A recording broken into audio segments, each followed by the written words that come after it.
মাত্র 1500 টাকায় ঘুরে আসতে পারবেন মেঘের রাজ্য মিরিঞ্জা ভ্যালি থেকে। যেই বাজারে থাকছে যাওয়া আসা, 3 বেলা খাওয়া দাওয়া, জুম করে থাকা ইচ এন্ড এভরিথিং। আর বিশ্বাস করেন বর্তমান সময়ে এত অস্থির লেভেলের ম্যাক পাওয়া যায় যেটা আপনারা না গেলে কখনোই বিশ্বাস করবেন না। সো এভরিওয়ান, ফ্রেন্ড সার্কেল এবং ফ্যামিলি নিয়ে শেয়ার একটু ট্যুর মারতে চাইলে এই ভিডিওর নিচে তাদের মেনশন করে আর ভিডিওটি হারিয়ে যাওয়ার আগে আপনার টাইমলাইনে শেয়ার করে রেখে দিন।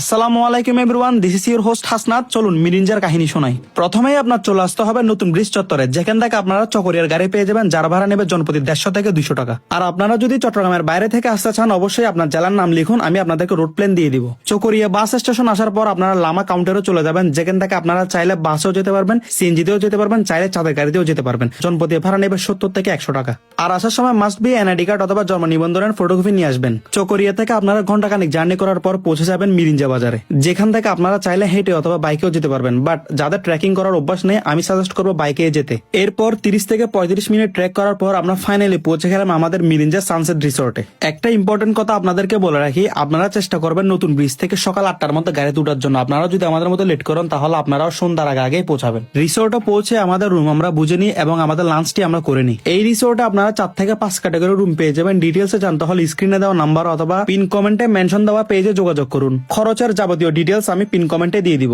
সন্ধ্যা গুনিয়ে আসার পর আমরা আমাদের মতো টাইম স্পেন্ড করতে থাকি। এরপরে শুরু হয় বারবিকিউর কার্যক্রম। দেখতেই পাচ্ছেন কত সুন্দর করে আমাদের বারবিকিউ প্রিপেয়ার করা হচ্ছে। 1 থেকে 1.5 ঘন্টা অপেক্ষা করার পর ফাইনালি আমাদের বারবিকিউ রেডি হয়ে যায় এবং আমরা বারবিকিউ খেয়ে খুব আর্লি ঘুমিয়ে যাই, কারণ পরের দিন সকালে আমাদের ভোরে ভোরে উঠে মেঘ দেখতে হবে। সকালবেলা ঠিক 6টা নাগাদ উঠে আমরা যে ভিউ দেখতে পেলাম, বিশ্বাস করেন এটার জন্য আমরা কখনোই প্রস্তুত ছিলাম না। জাস্ট আপনারা ভিউটা দেখেন, আল্লাহর সৃষ্টি কতটাই না সুন্দর। আমরা জাস্ট এই ভিউটা দেখার জন্য এত কষ্ট করে এই লামাতে আসা। এত সুন্দর ভিউতে পিকচার এবং ভিডিও ক্লিক করতে করতে কবে যে 8টা-9টা বেজে যাবে আপনাদের খেয়ালই থাকবে না। 8টা থেকে 9টার ভিতরে আমাদের সকালের নাস্তা দিয়ে দেওয়া হয়। দেখতে পাচ্ছেন খিচুড়ি, ডিম পোস্ট এবং হালকা করে চিকেন। আপনারাও যদি বান্দরবনের এত সুন্দর ভিউ দেখতে দেখতে খিচুড়ি খান তাহলে আপনাদের মনে হবে খিচুড়ি টেস্ট 2 থেকে 3 গুণ বেড়ে গিয়েছে। নাস্তা শেষে আমরা কিছুক্ষণ রিসোর্ট আবার ঘুরে দেখি এবং হালকা কিছু পিকচার ক্লিক করতে থাকি। আরেকটা কথা আপনাদেরকে বলে রাখি, আপনারা যদি 4 থেকে 5 জন আসেন তাহলে আপনারা জনপ্রতি 250 টাকা করে জুম করে থাকতে পারবেন। আর যদি আপনারা 1 থেকে 2 জন আসেন তাহলে অনায়াসে জনপ্রতি 300 টাকা করে তাঁবুতে থাকতে পারবেন। খাওয়ার প্যাকেজের কথা বলতে গেলে জনপ্রতি 750 টাকায় 3 বেলা আর 550 টাকায় 2 বেলা। আর বেশি কিছু জানতে চাইলে স্ক্রিনে দেওয়া নাম্বারে যোগাযোগ করতে পারেন। তারপর সকাল 11টায় আমাদের চেক আউট হয়ে যায়। আপনারা চাইলেই লামা এবং আলীকদমের অন্যান্য প্লেসগুলো ঘুরে দেখতে পারেন, কিন্তু আমরা বাসায় চলে এসেছিলাম। আর আসার রোড প্ল্যান হলো আপনারা যেমনে গিয়েছেন ঠিক সেমই। সো এভরিওয়ান, এই আর কি মিরিঞ্জা ভ্যালির গাইডলাইন এবং আমার মিরিঞ্জা ভ্যালির গল্প কেমন লেগেছে অবশ্যই জানাবেন।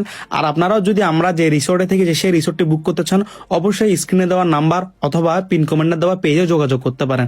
আর এই ভ্রমণ রিলেটেড কোনো যদি প্রশ্ন থেকে থাকে অবশ্যই আমাকে কমেন্ট সেকশনে জানাবেন। পেজে নতুন আর চ্যানেলে নতুন হয়ে থাকলে অবশ্যই চ্যানেলটি সাবস্ক্রাইব আর পেজটি ফলো করে দিবেন। আর ভিডিওটি বেশি শেয়ার করে দিবেন। দেখা হবে আপনাদের সাথে অন্য একটি ভিডিও অন্য কোনো দিন। ততদিন পর্যন্ত সবাই ভালো থাকুন, সুস্থ থাকুন। আসসালামু আলাইকুম।